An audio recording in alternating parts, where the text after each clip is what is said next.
Parvardigor, men faqat o'sha muammoda hal bo'lishi sababini qilib qo'yaman, natija seni qo'lingda deb qo'yganimizni bilasizmi? Qanaqa xotirjamlik bo'ladi. Ya bo'ldi xotirjam bo'ling, men qilib beraman. Uka, desa bitta odam. Hali ishingizni.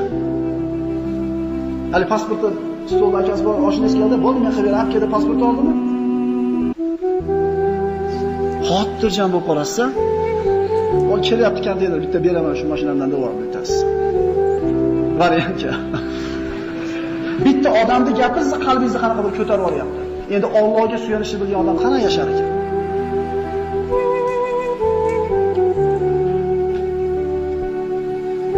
Rasululloh sollallohu alayhi vasallam aytadi: "Law annakum tawakkaluna ala Allohi haqqa tawakkulihi la ruziqtum kama tuzaqut tayr taghdu himasan wa la taruhu bitona." Agar sizlar deyapti Rasululloh, haqiqiy tavakkul qilishdi, tavakkul nima edi? Nima edi tavakkul Allohga?